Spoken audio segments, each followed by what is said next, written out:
Good afternoon. We're on the busy Donegall Road leading out of Belfast, and there's a massive new, it's wall mural exhibition. It's massive anyway. I don't know what you'd call this. Information boards, colourful, and this one is called the Northern Ireland RAF 100 mural, and it commemorates 100 years of the Royal Air Force in Northern Ireland, and a couple of biplanes flying over there on the right hand side. And the focus of this big series of exhibition plaques is on locally built aircraft from World War I right through to the Second World War. So it starts off with the Royal Flying Corps, and it moves on to the Royal Air Force planes. And this was unveiled the other day by top RAF man, Air Vice-Marshal David Niven, CBE. And the whole project took 2 years to complete, to get all these notice boards up.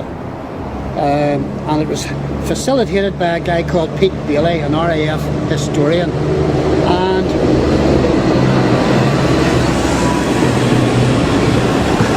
along with the Shared History Workshop and Creative Village Regeneration Trust, and sponsored by Archer Advertising Limited.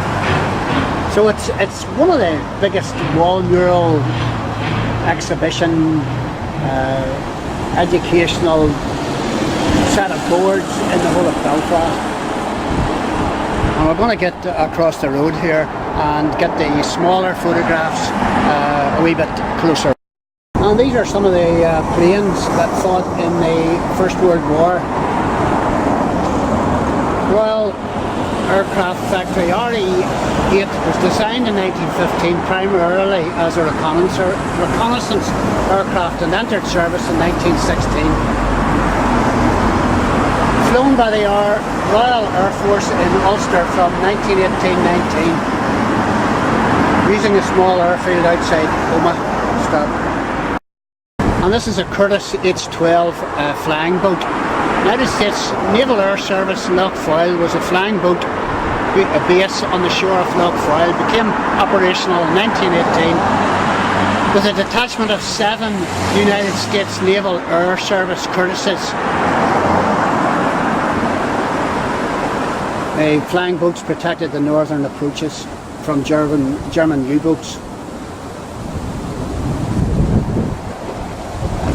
And its work was successfully taken over by the Sunderland flying boat.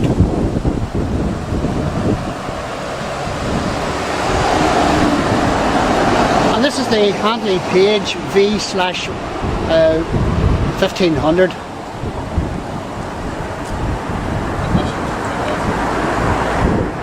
It was built by Howard and Wolff. It was a new generation of heavy bomber.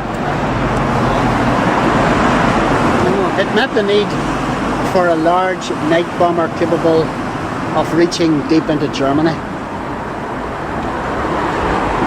And it made its maiden flight in May 1918, and it looks massive. It was the first British bomber to have a tail gunner. First World War aviators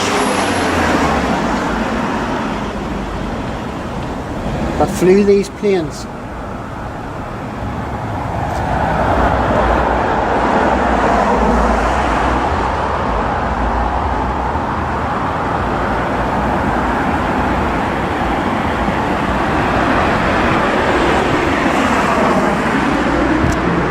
This is a Avro 504, designed in 1913,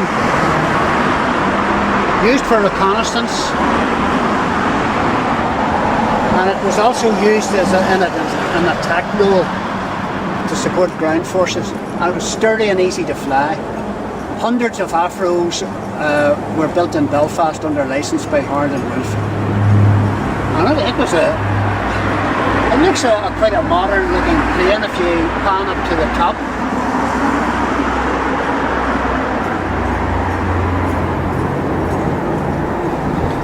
Bentron, they were based at Bentron near Whitehead. Established October 1915.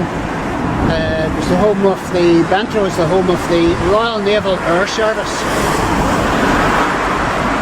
and these were SSZ and SS class airships. The primary role of these Sea Scout and Sea Scout Zero airships was to protect Launceston Roar Ferry and incoming convoys in the North Atlantic from German U-boats. And they were simple and they were effective to manufacture. A total of 158 SS class airships were built in several versions. So they could spot U-boats from a distance. And here's the Airco DH6. And it was designed by Geoffrey de Havilland of later Mosquito fame. This was the first military training aircraft to go into production by de Havilland. And it was used in training. In 2000, 282 were built in total. Several large batches built under licence by Hard and Wolff.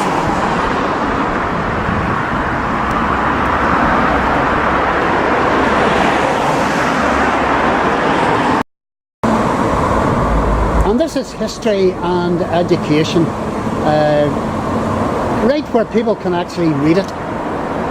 Not in books, or you don't have to open up a computer. It's right on the Donegall Road.